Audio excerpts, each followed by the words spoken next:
objectives. Then we have here changing business environment and computerized decision support. So companies are moving aggressively nowadays to computerized support of their operations. So it is said that if a company is taking advantage of computerized or automation technologies, then they have their competitive advantage over their competitors or rivals. So there is a reason why companies were using or making use of the technologies uh, to understand the reason why companies are embracing this computerized support.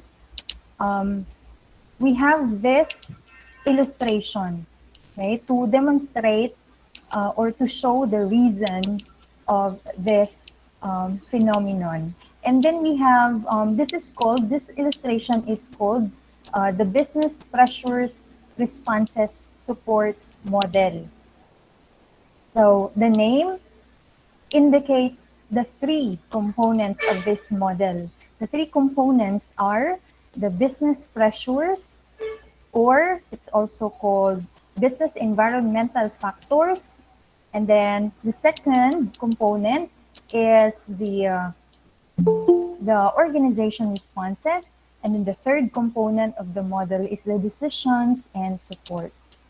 So here we have the definitions or descriptions of the of the three components.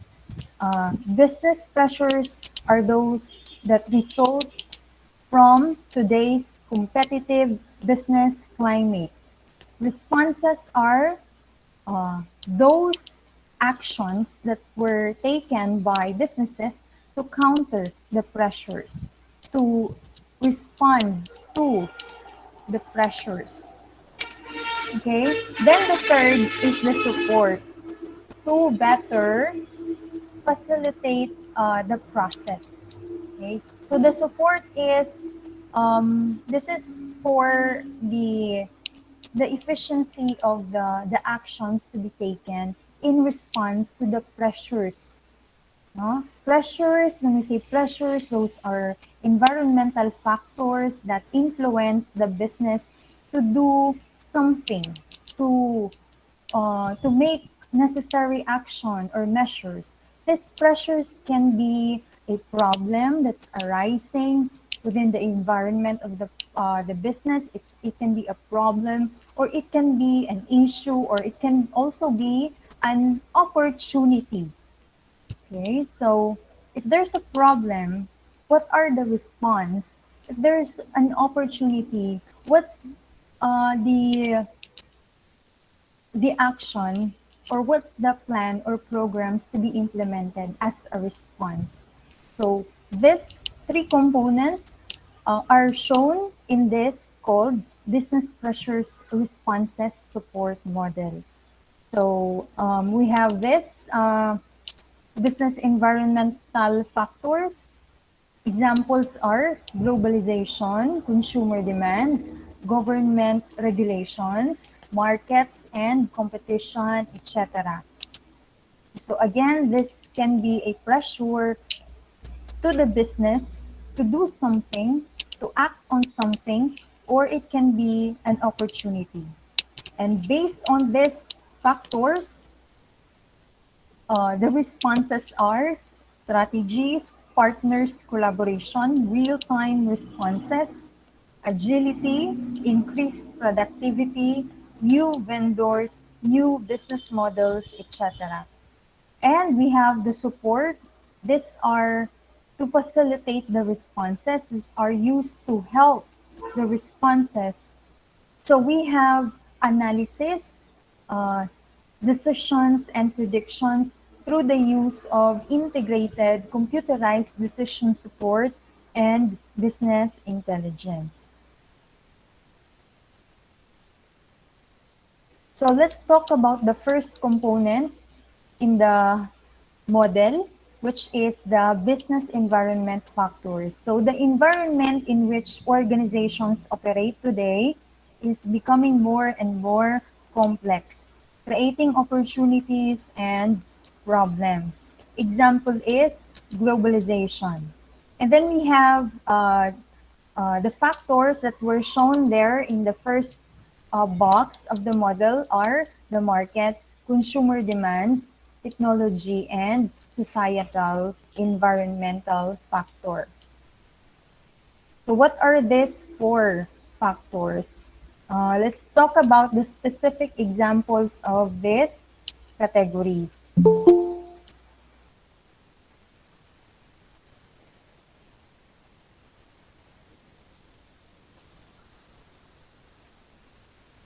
So we have first the markets factor. So there's a example description is the strong competition. When you say markets in business, those are a place or it can be people or individual or organization that is interacting with the buying and selling. So the market, when we say strong competition, then that means you have or there is rivalry among the in the context of your business. So if there's a competition, if there's a strong competition among the or in the field of your business, then what would your business what would be the programs that your business um, what will be the programs, the plans, or the actions, the measures that your business will do. So will you remain as is, or will you try to improve your business, your services, or innovate? So that's one of the factors under the markets factor. And then the second example is expanding global markets. So expanding, that's um, scaling, no?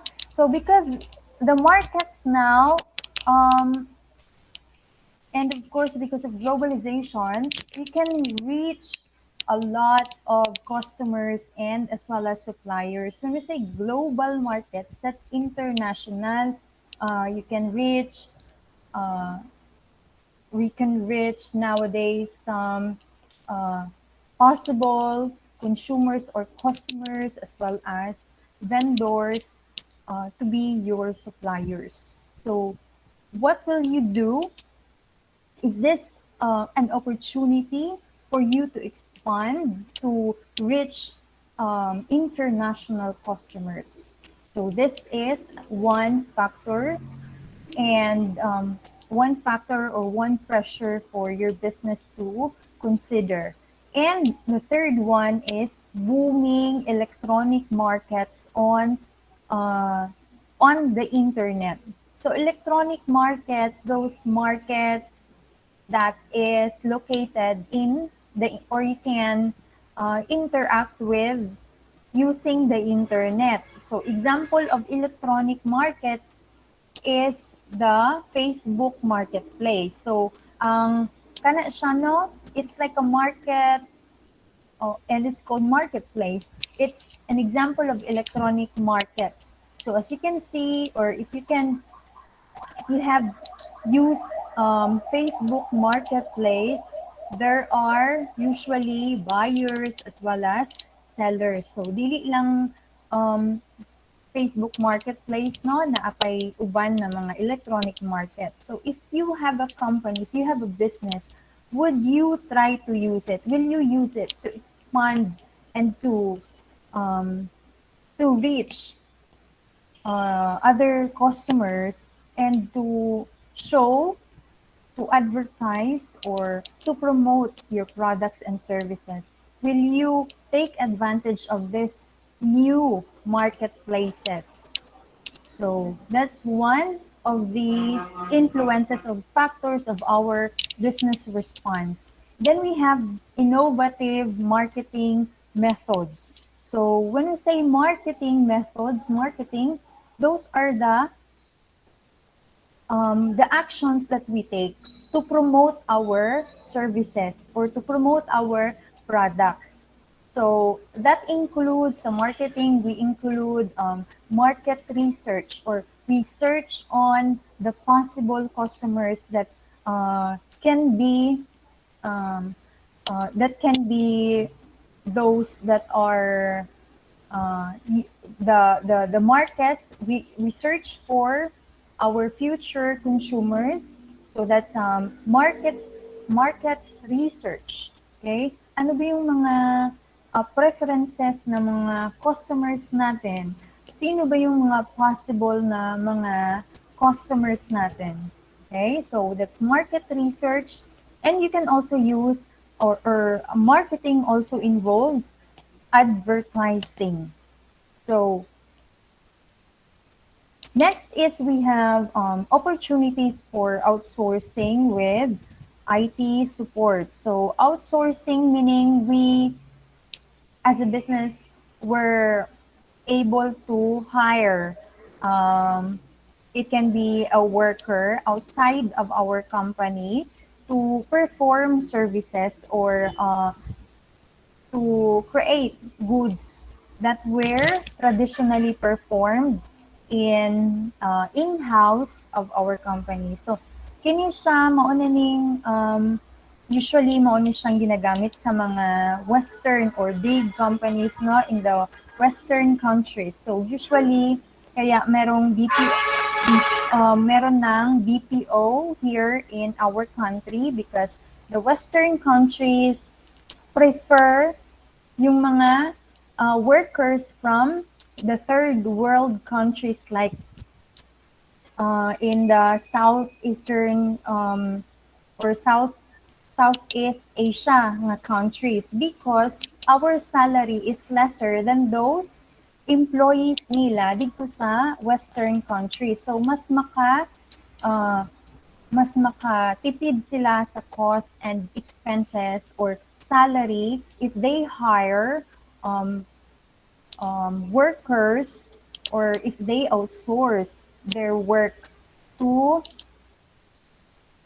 this providers of outsourcing work.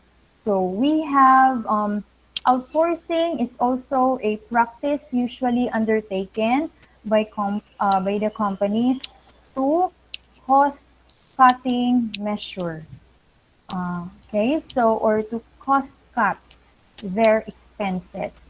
And then we have the need for real-time or on-demand transactions. So real-time, meaning very quick ang response ng isang business. Very quick ang paghatag niya og service or product. So, mukha ni siya ang trend karon. If you have a business and you implement a real-time service, then that would mean that the customer would prefer your business other than the others na very slow ang process. So, karon diri sa Philippines, so daghan ang mga example lang na pagihapoy mga government agencies na no nga naatay mga transaction pero dugay maabtan og isa ka semana or 14 days before na ay response. Pero naana po'y uban ng mga transaction na real time ang response or ang ilang service. So that is one of the things that the company has to consider. And then second factor category is consumer demands. Under this, we have desire for customization. So when we say customization, that's when we modify something, we modify our product, we modify our service according to the preference of our customers.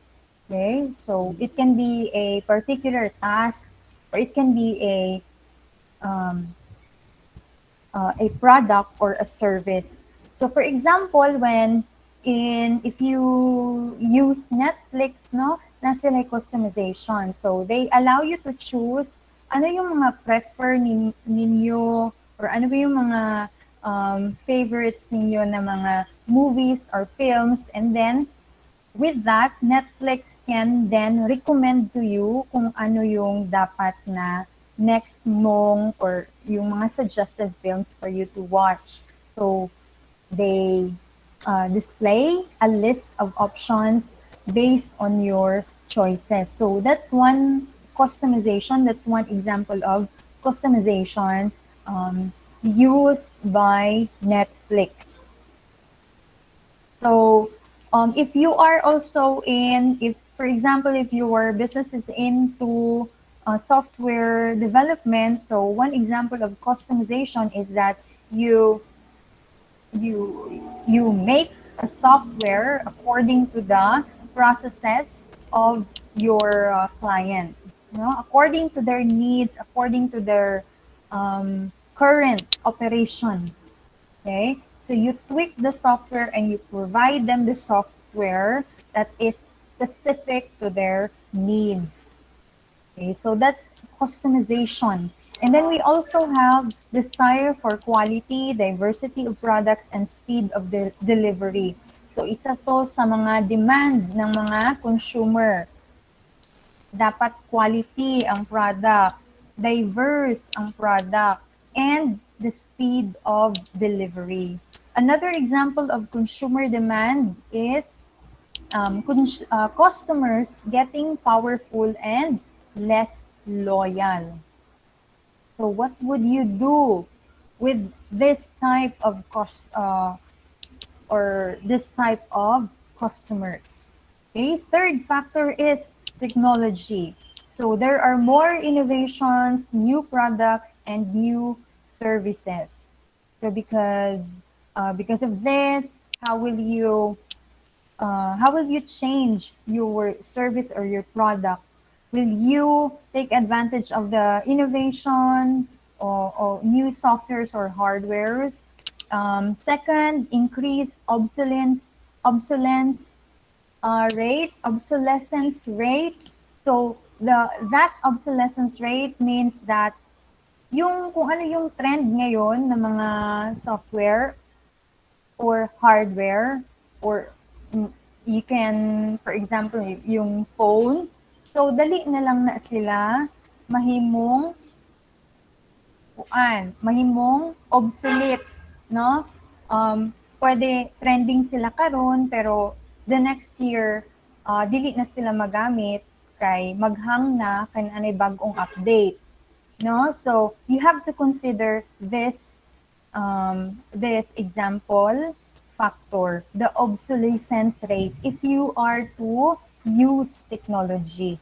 And then next, you have increased information overload. So when we say information overload, that's because there's a lot of information anywhere in the internet.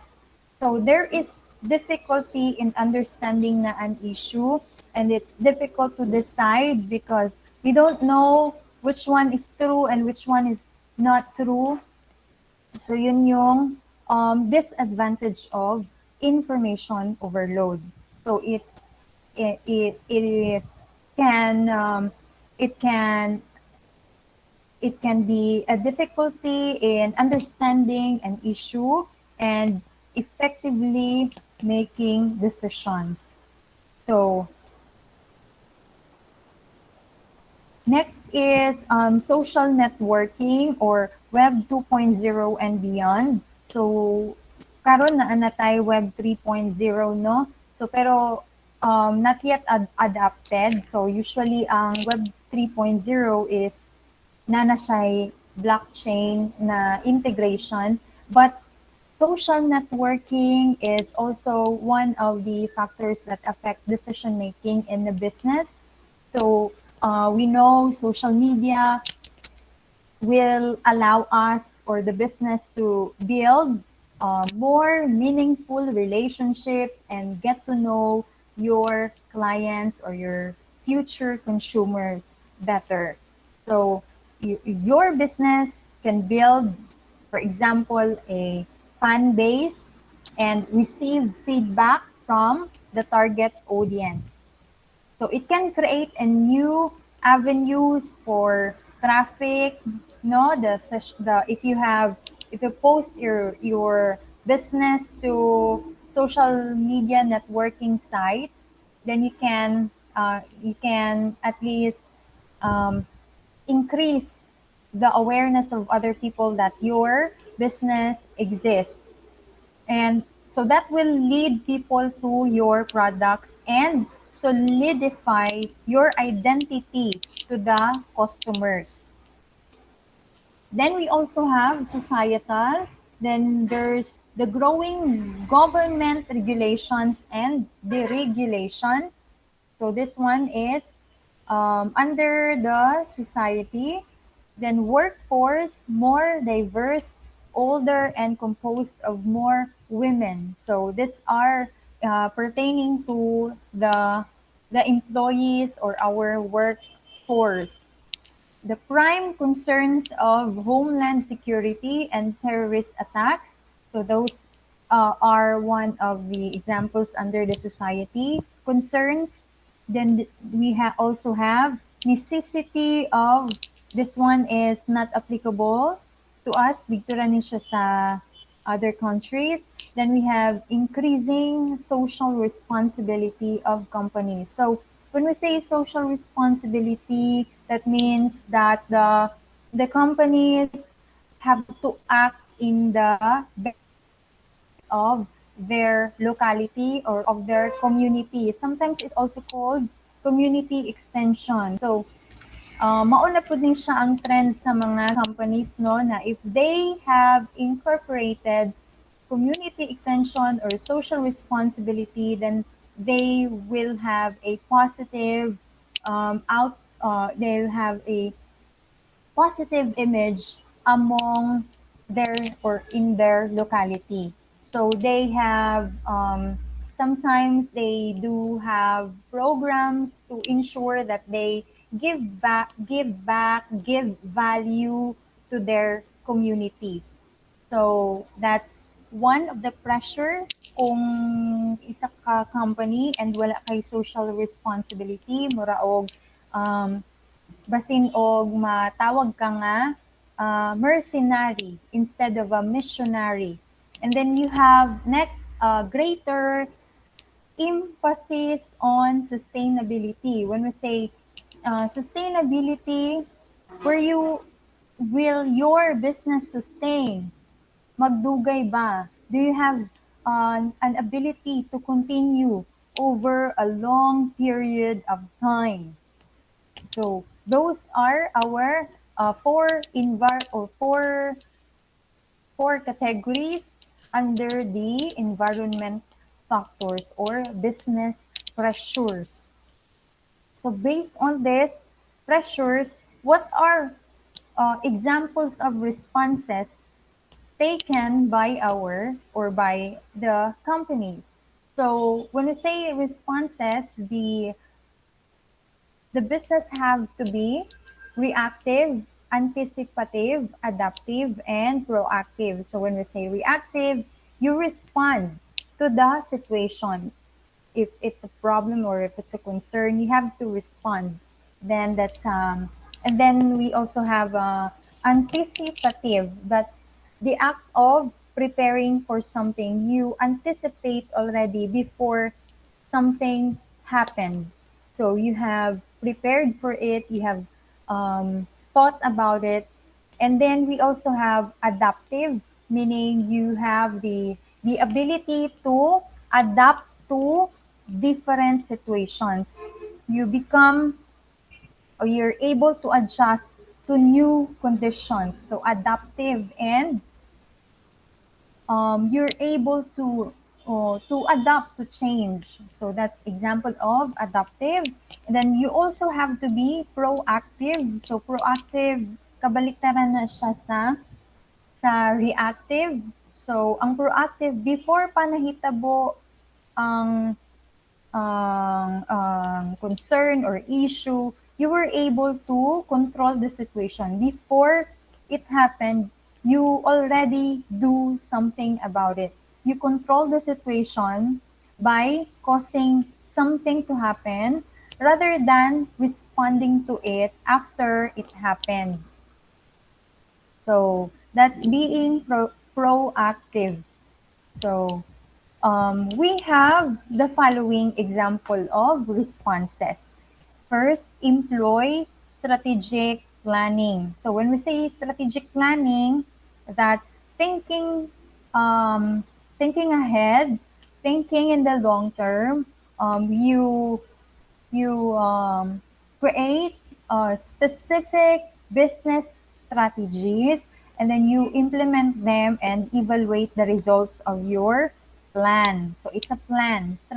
Pag moingon ta og strategic planning, so ang imong giplano is long term. It can be in the range of 1 to 5 years. So you think of problems or opportunities, and you think of what programs and actions you will do for those specific um,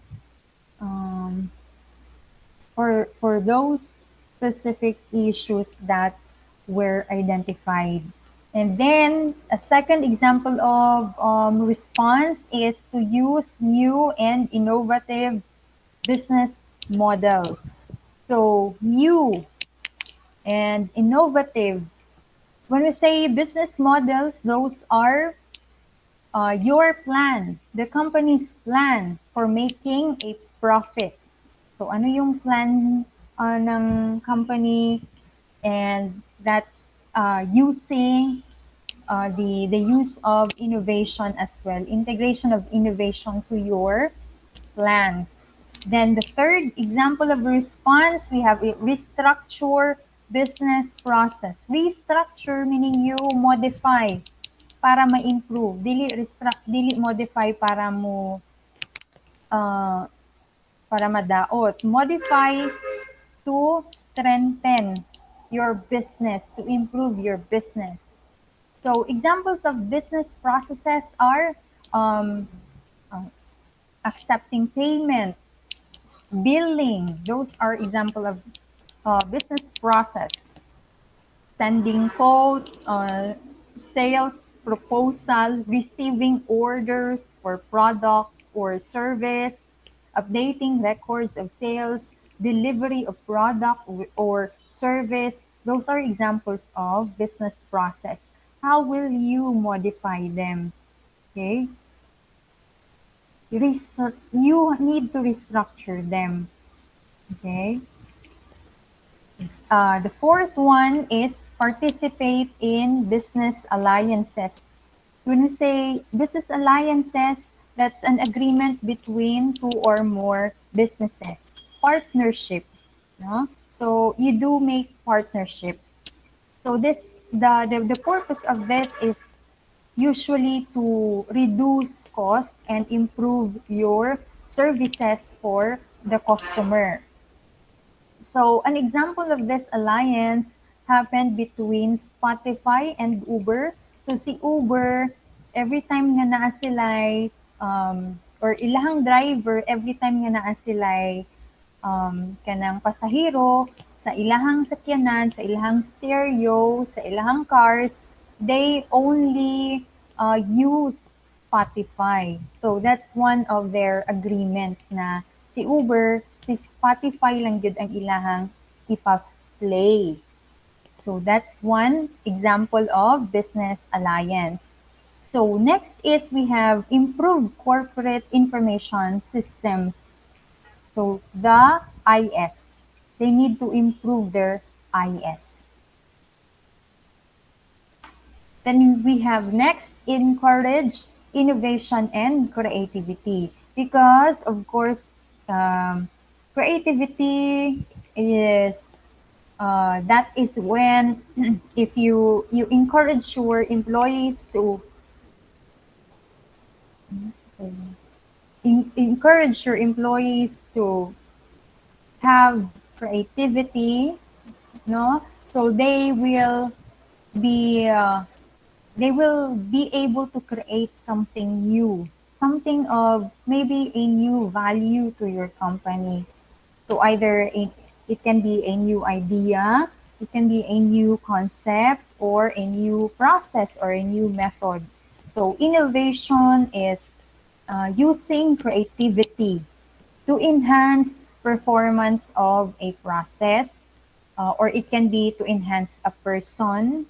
It can also be used to enhance a team or organization. So for example, gani sa Google, so dili ang ilahang time, di ba usually para pareha sa traditional na company, 8 to 5 o'clock ang ilahang time in and time out. So dapat trabaho ra gyud ng 8 to 5. Pero sa Google na company na ay time ang ilang employees na walay buhaton, because that's the time na ang ilang employees mahimong creative. And mo na siyang result nga daghan og mga apps ang Google. That's because of the creativity, the result of the new ideas of their employees na sila yung mga Google Calendar, Google Docs, Sheet. So those are not just coming from the executives or the owners of Google, but those ideas are coming from their employees. So next is we have improve customer service and relationships. Okay, so we improve. That's understandable. And then we have employ social media and mobile platforms for e-commerce and beyond. Then we also have move to make to order production and on-demand manufacturing and services. So make to order, or also known as made to order, so that will allow this one, no, is mo ni siya tong response nato sa specifically sa customization, no, made to order. It will allow our consumers to purchase our products that are customized according to their specification. Okay, so it's made to order. Unsa ilang gusto, moauto it ang ato ang buhaton, or unsa ilang gusto na color, design. So based on their demand, on their specification, and based on the demands. We also have the use of new IT to improve communication, data access, or discovery of information, and collaboration. Another response is to quickly respond to competitors' actions. If, example, they are increasing their price or lowering their price in their pricing, in their promotions, in their new products and services. Next, we have automation of the many tasks of white-collar employees. So, mo ni siyang automation, we computerize some jobs. When we say white-collar employees, kasi na silang mga workers na they perform professional or administrative or managerial work. So usually, dili kaayo sila tong gamit og hand labor. So white collar workers are known as suit. They are also known as suit and tie workers who work in service industries and often avoid physical labor. Yung mga workers naman na who are engaging in hard manual labor, they are called blue collar workers. So examples of blue collar workers are construction worker, mining, or maintenance workers. So ang white collar, usually makita nato sila sa desk, no, nga nagatrabaho. And usually, ang ilang mga trabaho, balik-balik, and pwede nato siya ma-computerize, ma-automate. Okay? Then we also have automation of certain decision processes especially those dealing with customers. So meron tayong mga processes that involve decision making na pwede po na to ma-computerize. Okay? So that's another one response, another one action that the company can employ. Then we also have improved decision making by employing analytics.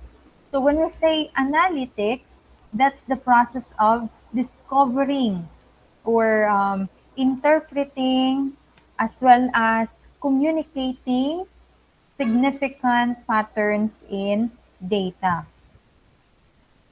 So we usually use a lot of data and we see patterns based on historical data, and we can find insights and meaningful information based on data by the use of analytics. Okay, so in this course we will have to also cover different techniques, analytics techniques, later in our future lectures. So we will have to discover what are the different techniques used in analytics. So those are the responses, example responses of or responses or actions to be taken by businesses. So the third component is, of course, the decision support.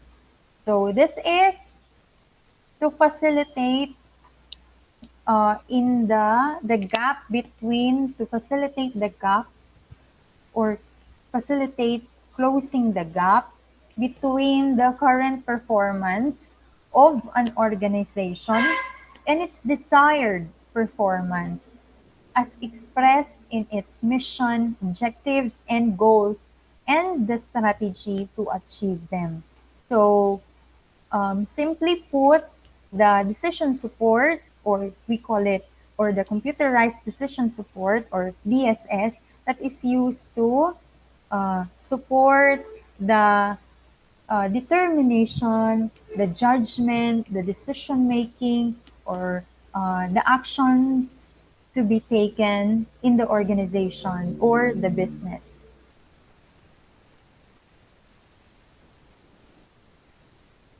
So that's the first part of our lecture. So before we proceed to the next topic, we have the following review questions that we need to answer.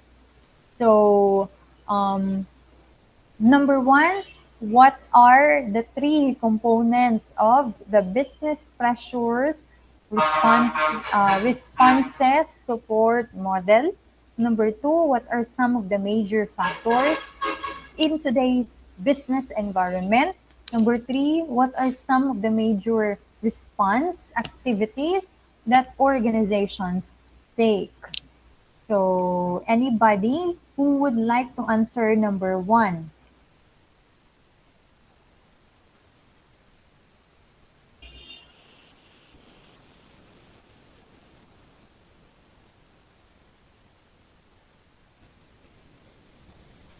Okay, number one, ma'am. Tigil ako sa number two.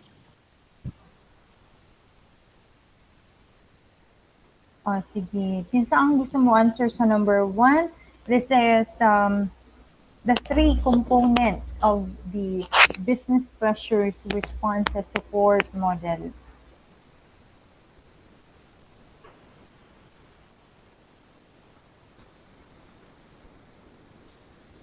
The model is yung illustration nato kaganina. It's the illustration of the three components showing the relationship of the three, and showing it also shows the the reason why companies are employing computerized systems. So you can turn on your microphone anytime, or you can chat your answer.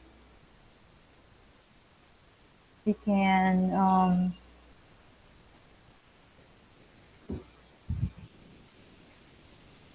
can send your answers in our chat box.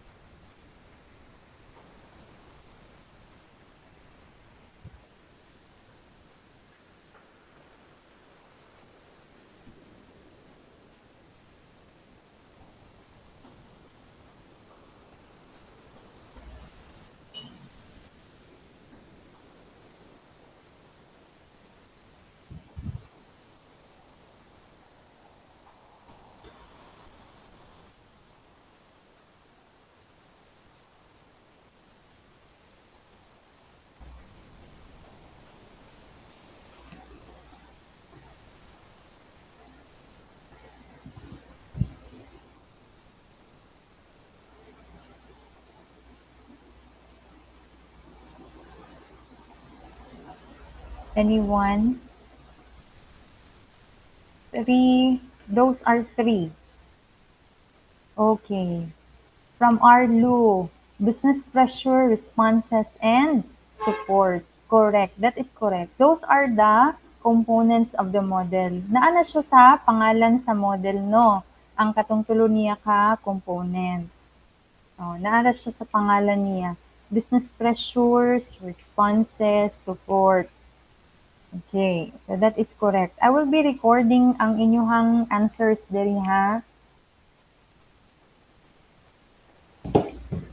So, next, number 2. So, you can answer, pwede daghan ang mag-answer diri sa chat. What are some of the, or you can turn on your microphone.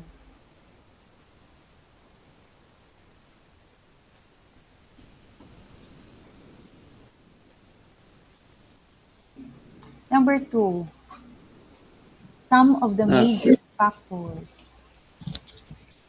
Katong kuan ma'am, katong na market, Ano ito? consumer demand. Katong Consumer markets, consumer Yes. demands, technology o sa to isa, societal sa to. Oh, Societal. societal. Yes, societal. Yes, correct, John. Correct. RB, Roberto, markets. Market technology, RBJ, technology, Zaira, markets, Roberto, societal, Zaira. Consumer demands, Rome, unsa ni pagbasa? Sorry. Technology and societal. And then we have Jericho technology. Number 3, what are some of the major response or response activities? That Morning reactive, ma'am. Reactive. Anticipation.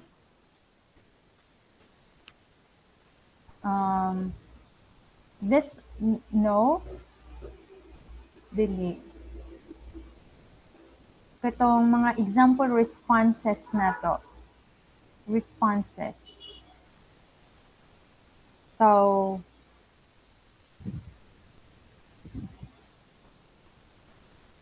reactive, proactive, adaptive, anticipative are just broad to siya, no? Pero what are specific response na examples?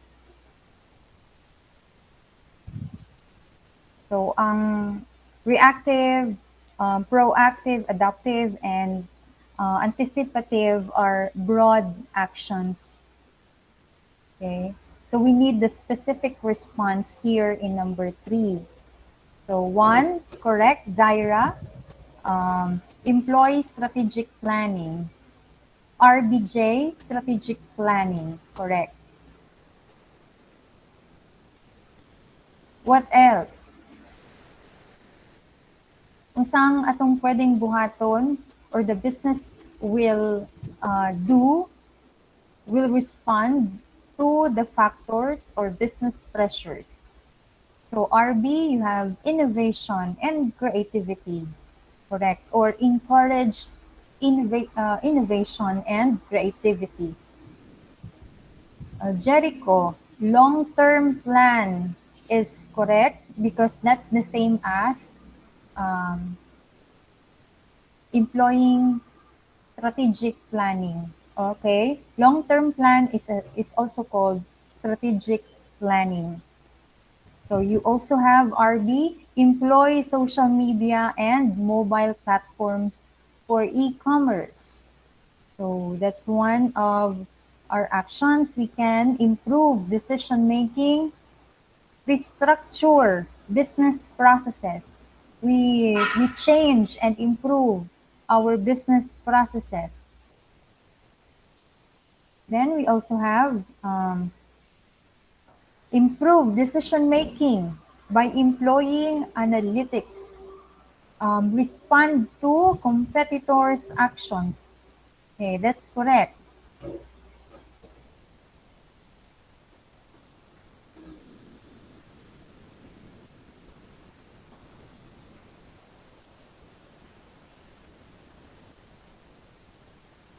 Okay, so let's proceed to our next presentation. So we have here, let me proceed. This will be our next topic, managerial decision making. So management is defined as a process by which organizational goals are achieved by using resources. So if you're a manager, mauni ang imuhang specific trabaho. In the future, puhon ka mo, mauni siya ang definition sa management. It is achieving the organization's goals. Okay? And then you will be able to achieve your goals by the use of the resources. So when we say resources, it can be human resources. Without the help of your employees, you can't be able to achieve your goals, right? You also need physical resources, yung mga supplies ninyo and other resources, no? So again, examples of resources are human resources, physical resources, financial resources. Okay? Then we have the following. The process is composed of inputs. So this include resources. And then we also have the output, okay, of the management. So the output is the attainment of our goal. And then we have the measure of success is our input or our outputs and inputs.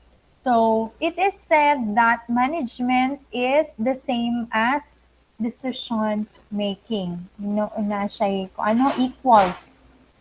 So a lot of people argued that management is the same as decision making because all the tasks and responsibilities of a manager revolves around making decisions. That is why um, they do have the same meaning. Okay. Then we have decision making is defined as selecting the best solution from two or more alternatives.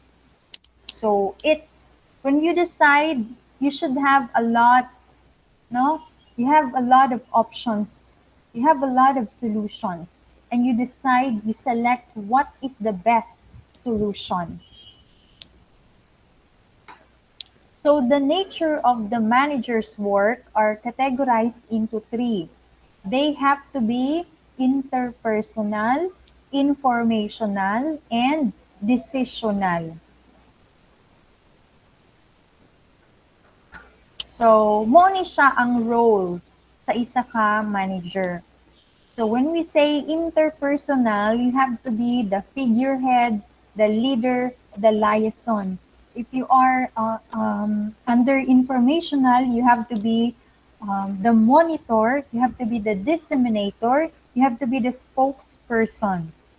As decisional, you have to be the entrepreneur, the disturbance handler, the resource allocator, and the negotiator. So here are the different and specific description of each roles. Under interpersonal, first is figurehead. When we say figurehead, it is symbolic head or obliged to perform a number of routine duties of a legal or social nature. So when we say figurehead, you are the head. You are the uh, or everyone is looking up into you. You are always the one who appears to be in charge. You are in charge of everything. Okay? Everyone depends on you. So you are the figurehead. Next, you are the leader. When you say leader, you are responsible for the motivation and activation of subordinates. Motivation meaning ma-influence nimo ang imuhang mga employees nga mo trabaho kung naaman diray nagaluya, walay output. It is your job to motivate, to influence, to change them, to improve themselves, motivate them to work, and increase their productivity. And you activate your subordinates. It is your responsibility for staffing. Staffing means you select the best workers for the right work for the task. You select the people or the applicants, and then you train your employees. Okay, training, that's also your responsibility and associated duties. Liaison, you maintain self-developed network of outside contacts and informers who provide favors and information, meaning you facilitate a close working relationship between people or organizations. You have to make good relationship with others inside the organization and outside of the organization.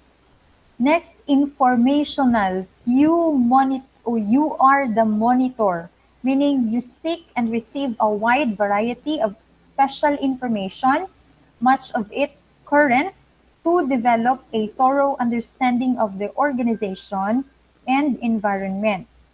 You emerge as the nerve center of the organization's internal and external information. Meaning sa imuha magagikan ang mga decision, ang mga information. You are the monitor. And then you are also the disseminator.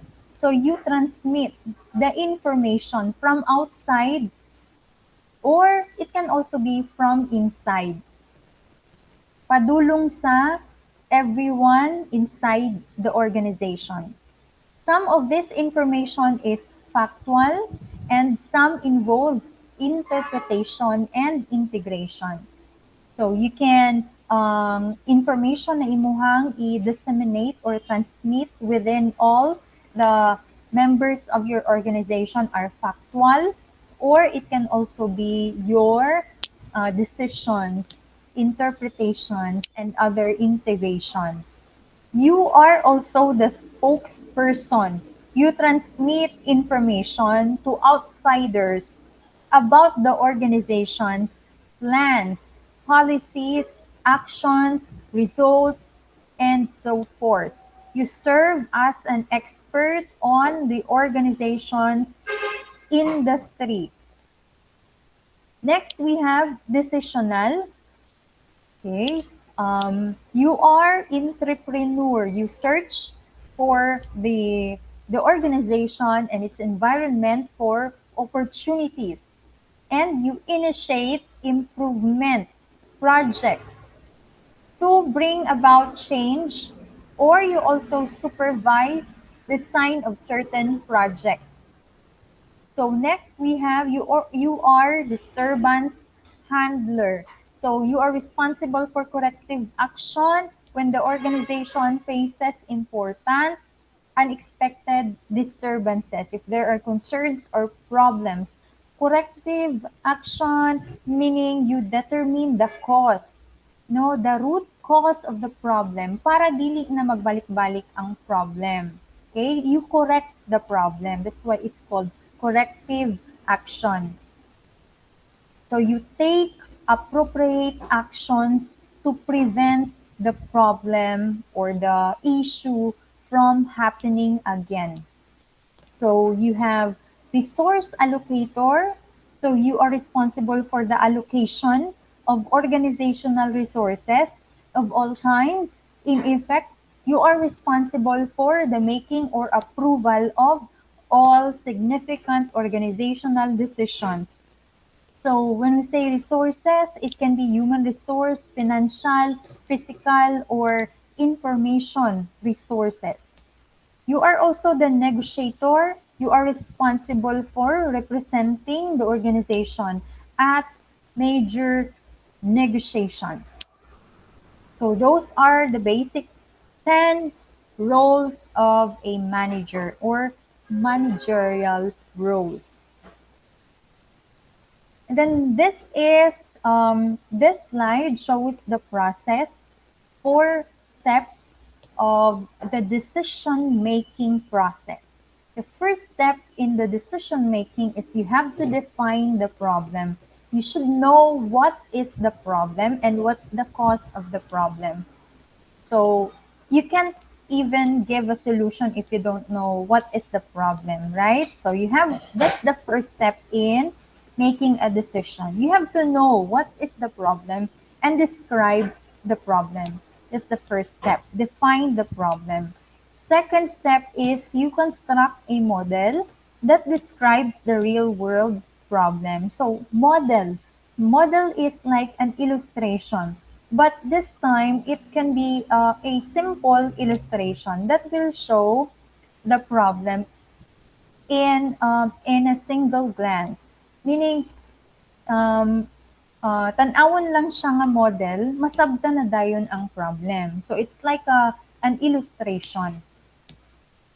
Number 3 is you identify possible solutions to the modeled problem and evaluate the solutions. So after you identify the problem and describe the problem, next is you should know what are the solutions. Dapat daghan mo og solutions. You can have option A, solution B, or plan A, plan B, plan C. And then you evaluate which of those solutions are the best. You have to compare them. Number 4, compare, you choose and recommend the potential solution to the problem. So those are the 4 steps in the decision-making process. Next, how hard it is to follow the process, the decision-making process. To follow the process, there should be a sufficient alternative solutions that has to be considered, and these alternatives should be reasonably predicted, and you should have comparisons done properly. However, the difficulty arises from the following. First, because of technology, information systems, advanced search engines, and globalization, it can result into more solutions or more alternatives. Second, the government regulations, the changing consumer demand, and political instability makes the decision more uncertain, or it can give us more uncertainty. Next, the trial and error learning is costly and difficult, and the environments are growing more complex. That is why, because of this problem, there is a need for computer support. So let's review. Let's review again. What are the three major managerial roles and list some of the specific activities? Okay, the three major roles.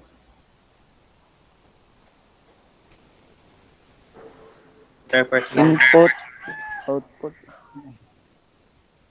Um, the roles. Katong, di ba na ito'y 10 ka roles? And then, gi-categorize, gi-group sila ang mga roles, gi-group sila into three. Okay? Because those groups are related. So the first three roles are called interpersonal. Correct. So, Rome or unsa ni pagbasa sa imong name, Rome? Ruem, ma'am. Ruem. Okay. Then we also have, naatoy tulo, interpersonal. So what are interpersonal? What are the specific role under interpersonal? You are the figurehead, correct, Tyra. You are the leader, and um,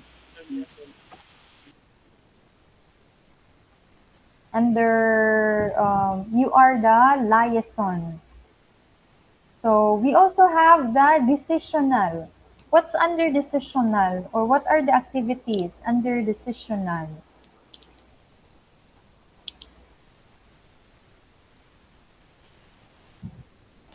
Wala, okay. Camera.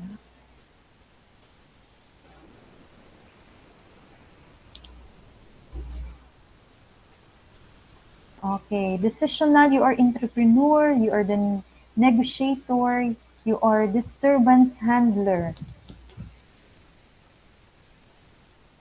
Napay isa, resource allocator. Okay, what's the third one?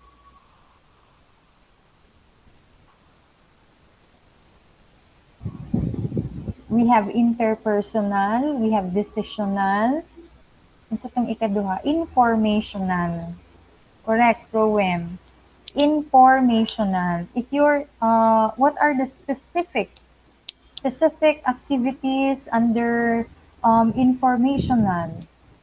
You are the monitor. You are the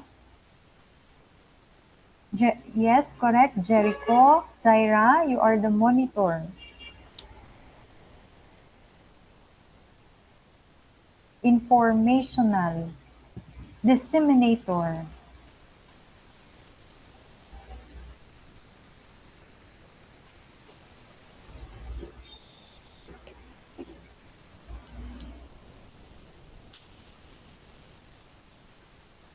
Wala na, nakuha na, nalista na ang tanan.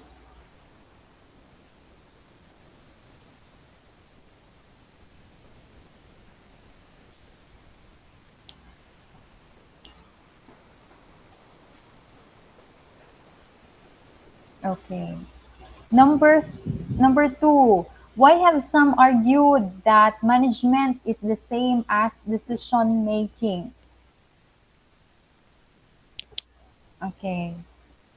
Why do you think that management is the same as decision making?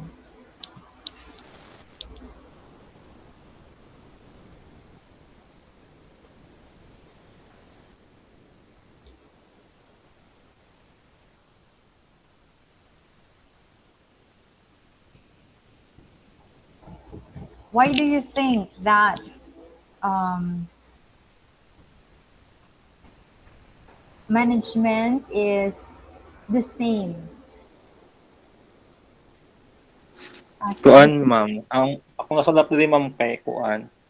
Ang responsibility sa manager kay nag-involve siya decision making.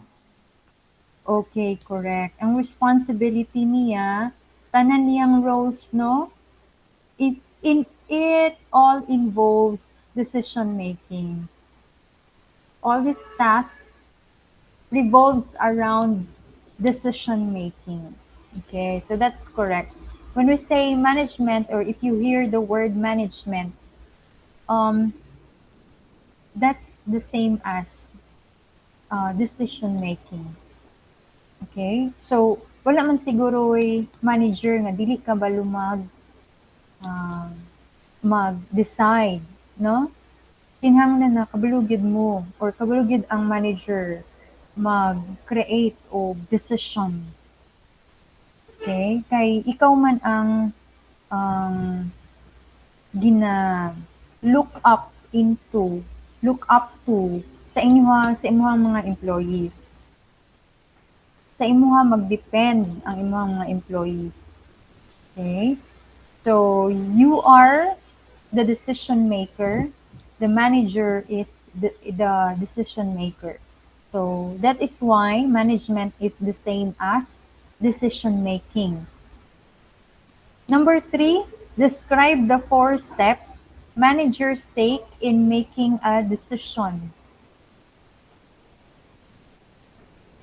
One, Okay. ma'am, ang sa process sa decision making, ma'am, kay define ang problem, ma'am. Then sunod kay mag-construct og model that describes the problem like katong imong giingon nga illustration.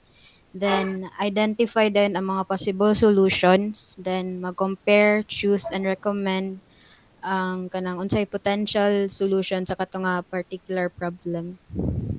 Okay, correct. Precise answer from Jaira. Those are the steps in making a decision. So you have clarification, you have questions so far.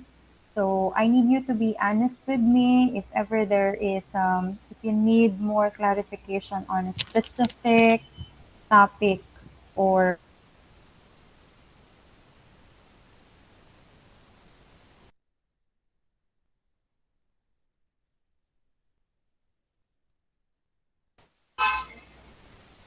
okay. If you have a specific concern or need more clarification on a particular topic, you can just message or chat.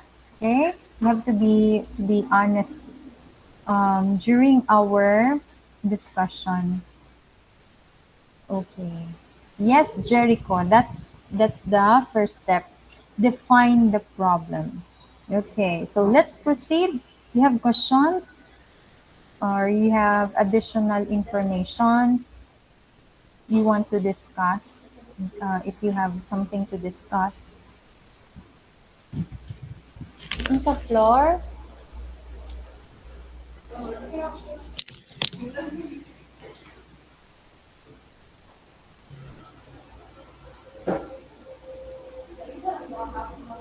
So I will proceed. So we will end by 4 o'clock. Okay. So this is, maybe I'll make it short na lang. So we have next topic is decision support systems. So because decision making is the major task of a management, then there is this computerized system called decision support system that will help in the decision making process. So a concept, this is defined not technically as a conceptual framework for a process of supporting managerial decision making, usually by modeling problems and employing quantitative models for solution analysis. So when we say modeling problems, that's one of the tasks that we undertake in creating a computerized solution. We model problems. Again, model is an illustration. We model the problem and then we also employ quantitative models. So um, this is a bit broad, but sometimes there are formulas. No, when we say quantitative, from the term quantity, so there are formulas that we can employ to the program so that the program can operate according to its purpose. Okay, so we can employ mathematical models, for example, as quantitative models for solution analysis. Then, why use computerized decision support systems? These are the reasons. These are the list, no? This list are the reasons why why we create computerized decision support systems. First reason is speedy computations. So, ang computer, of course, mas dali sila na compute compared to human brains, no? And then, second reason is improved ang communication and collaboration. So because of this computerized systems, there can be an easy collaboration and communication by the use of, let's say, chats or messenger softwares or web-based tools. We can make use of collaboration tools, and these tools can be used for or to improve collaboration process and to reduce cost or travel costs, so they can make use of these technologies, for example, to have an online meeting, whether their employees are located in different countries, so they can meet each other without traveling. They can employ workers who may want to work from home, and they can just use the tools to communicate. And then there's the third reason is increased productivity and group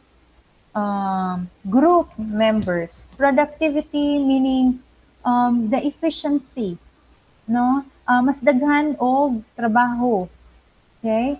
Di ba kung manarbaho man gyud ta, dapat mo trabaho man gyud ta. So dapat ma-increase ang output, increase productivity of group members. It can be the production of the products, mas mupadaghan ang inyuhang products, mas mapadali ang services. So those are examples of productivity. And then you have improved data management. So when we say data management, you have a storage of data, and we can easily search important data or needed data. We can search data, we can store, and we can transmit the data.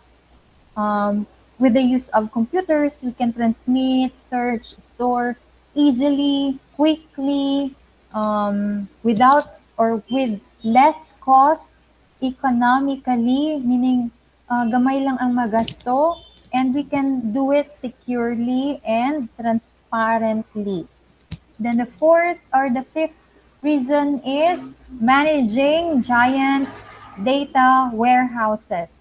So data warehouses are like a physical warehouse where we store, or no, the data warehouse is a technology that is where we store data that is intended for calculations, the data that we need for the different operations. Next, we need computerized decision support for quality support, for agility, okay? Para mas faster and easy, okay? Overcoming cognitive limits. Cognitive limits in processing and storing information. Cognitive limits kaning ato ang limitations sa tao, sa mga worker, na sila natay limitation atong brain have limitations.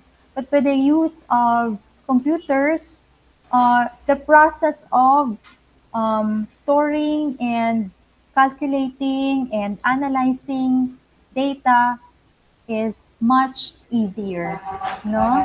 So, especially dili kaayo ta maka memorize Pero ang computer, they have this they can enable the people or the worker to overcome our cognitive limits by accessing or by processing a vast amount of information.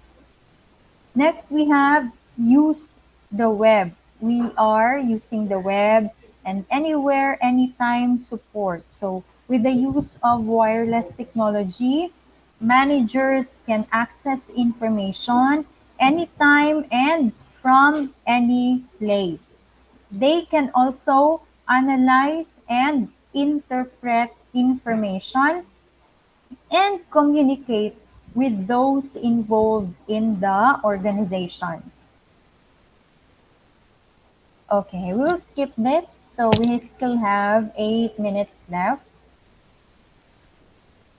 So I would like to continue the early decision support framework according to Gorey and Scott Morton, 1971. So these are authors, no, who are known for making concepts about decision supports.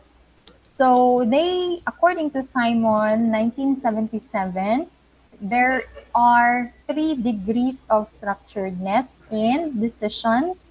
So decisions are classified as the 3 degree are highly structured, semi-structured, and highly unstructured. So when we say structured, ang iyang process is repetitive.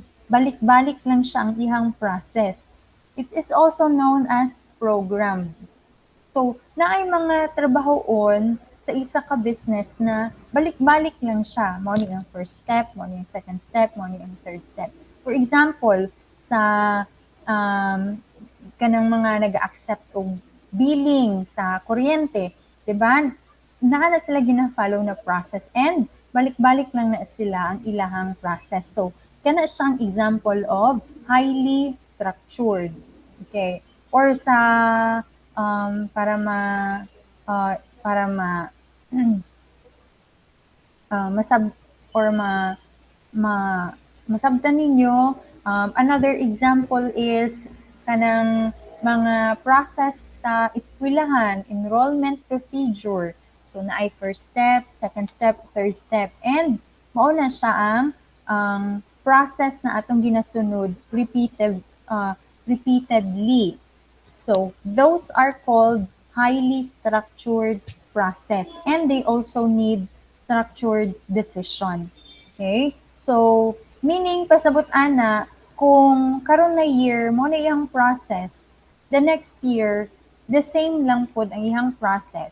Kung naay problem this year, the next year, you can use of the solution that was applied last year. No, so meaning kay structured man siya, mobalik ra man na siya, kung mao ni ang problema, mao ni siya ang solusyon, kung mobalik na siya nga problema, kabalo na ta kung unsa ang solusyon. Kay structured man siya, known na siya, and we can easily predict the solution. So we can easily make a decision. So the next one is semi-structured. So ang semi-structured is a combination of structured and unstructured. Okay, kabaliktaran sa structured ang kining unstructured, meaning very complex, difficult ang iyahang situation. Lisod siya nga problema. Nikalit lang siya. Once in a blue moon lang siya nga situation. Once in a blue moon lang siya nga problema. And kinahanglan siya og expert para masolusyonan. So muna siya mga unstructured na mga activities. They also need unstructured decision. So ang semi-structured is combination siya sa structured and unstructured. Okay? So kung mingon ta og semi-structured, so naay part sa iyahang structured, napod siya part nga unstructured. Okay, and these are they are also called these names: programmed and non-programmed. So there are also called the types of control according to Anthony, the author Anthony in 1965 book. In his book, the types of control are strategic planning. So we discussed the strategic planning a while ago. It has to be long range or long term. Okay? So, ang plan nimo, ang mga actions nimo, kinahanglan siya nga mabuhat within a year or up to 5 years. So, kinsa man ang ah, trabaho sa strategic planning. Usually, ang nag-execute sa strategic planning are the top level managers, yung mga executives. Okay? So, katong mga pinaka naa sa taas jud sa organization. They do the strategic planning. Then the management control, these are for tactical planning. So, kato ni siyang middle lang siya. Okay? Mid-term. Okay? Um, if strategic is long term, ang kining sa management control is pwede siya mga up to 1 year. So, management control. And ang nagabuhat aning management control is katong naa sa middle of the organization, middle managers. And then for the operation, mo ni siya mga short term na mga activities kanang karon dayon na siya trabahoon, operational control. Ang trabaho ani mao ang katong yung nagalihok, no? Usually kanang naa sa mga staff, okay? Administrative staff, ang mga cashier, everyday ang ilahang trabaho. Everyday ang ilahang output. Okay? Operational.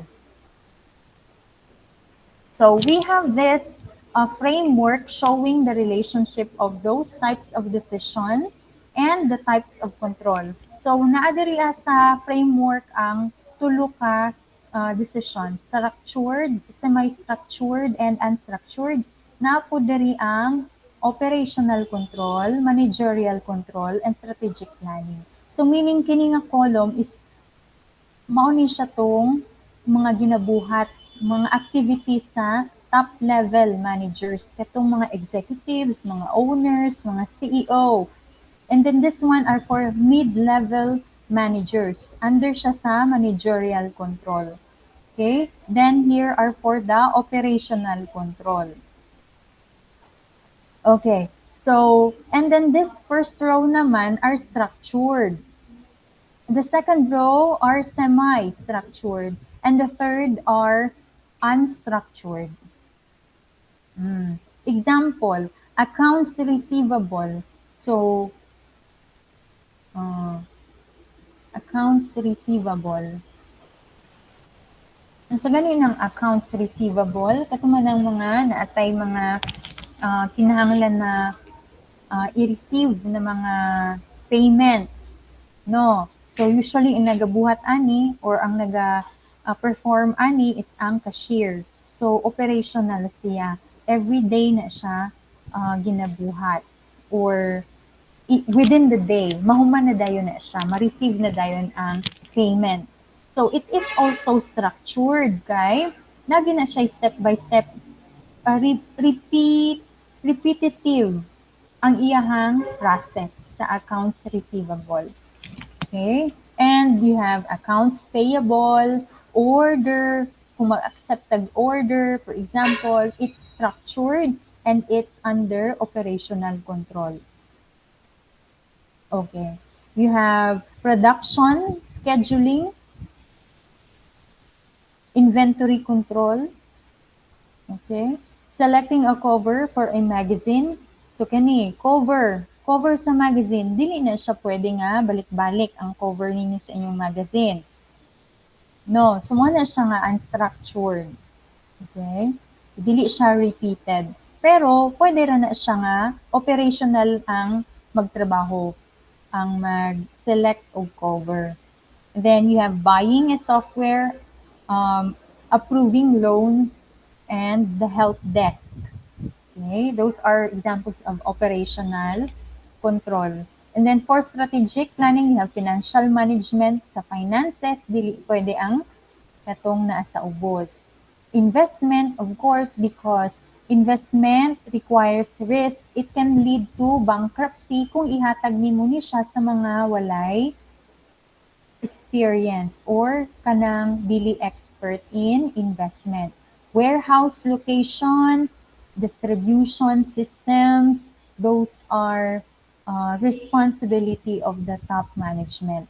Building new planta, mergers and acquisition, new product planning, compensation planning, quality assurance planning, HR policies, inventory planning, research and development planning, new technology development, social responsibility planning.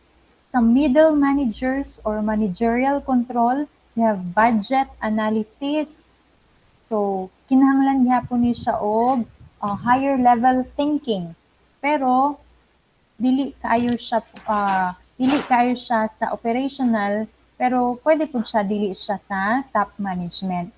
Budget, short-term forecasting, personnel reports, make or buy.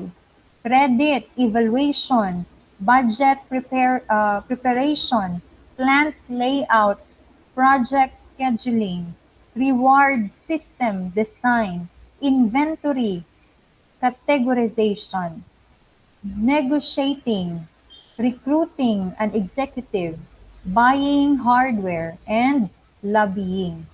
So those are examples of managerial control. Now, we can provide support to each of those types of decisions. For example, in the structured decision, kung saan pwede natong ma-integrate sa ato ang system. So we can provide management science or operations research. So the application of scientific approach and mathematical models to the analysis and solution of managerial decision situations. Examples are problems and opportunities. Okay? For structured kay, repeated lang, balik-balik man siya, repeated situations man siya. So, pwede na ay mga, pwede na to ma-applyan o formula, mathematical formulas. O na siya ang pwede na to ma-integrate sa DSS or computerized decision support to structured decisions. For again, for structured as continuation, we can also use automated decision systems. These are the use of rule-based system. When we say rule-based, ganing na ay if ingon ani ang situation, then our decision is ang iyahang salary is equals to if or else if ang iyahang money ang situation or let's say qualification, then the salary is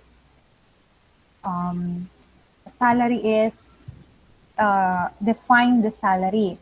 So this is called the rule-based na ay mga conditions. Okay? So with the use of, this is just a simple, if-else statement is a simple example of a rule-based system that we can apply to structured decisions. Okay. For example, sa katong structured na to ganina nga example, accounts receivable. So, pwede ta mag-apply dito og interest. No? So, if ang bayad is overdue na, then makahatag ta og interest or pwede ta mag-apply og additional interest to the total amount to be received. Okay? So, niana nga mga example situation for structured decision. Then we also have semi-structured and unstructured decision. The conventional MIS and management sciences tools are insufficient. So we call the supportive information system. So kining DSS is also called supportive information system. So katong mga structured, pwede ta maggamit og mathematical models and rule-based system para sa mga lisod na sa semi-structured and unstructured. Mao na ni siya ang kinahanglan na siya og decision support system. Okay? So, there is a level of difficulty for semi-structured and structured and unstructured in building or developing a decision support system. Okay. So I think the time is 4:08. So I think this will be the end of my lecture for this afternoon.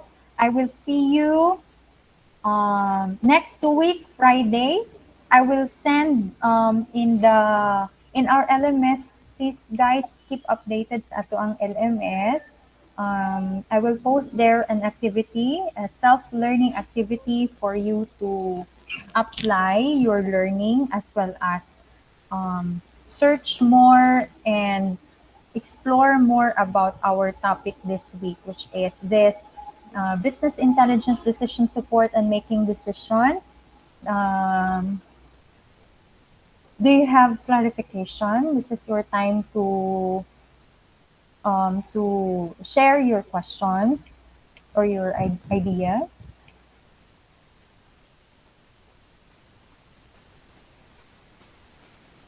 Do you have still classes after this? Napa mo'y klase?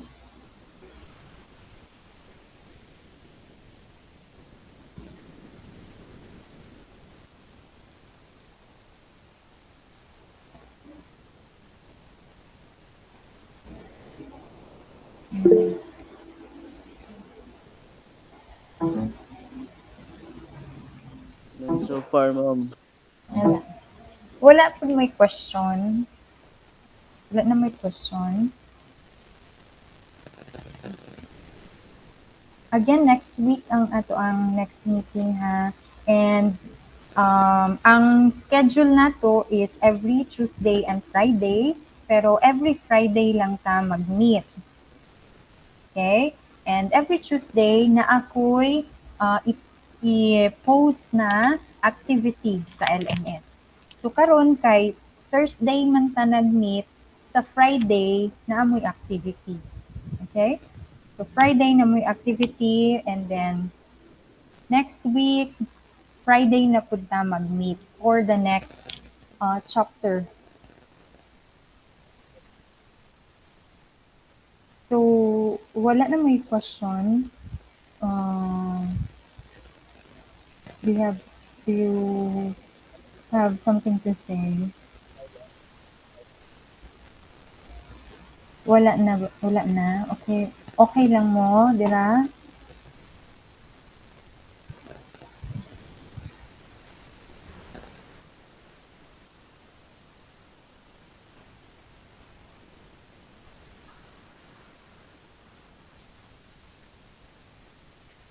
Okay, so I guess this is the end of our meeting.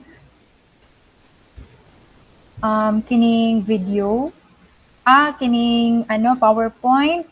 Ang PowerPoint, i-upload na ko sa LMS. Upload na ko tanan na itong PowerPoint sa LMS.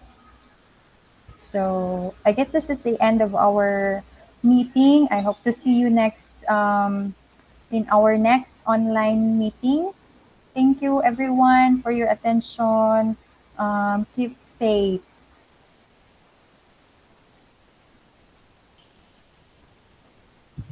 See you next Friday.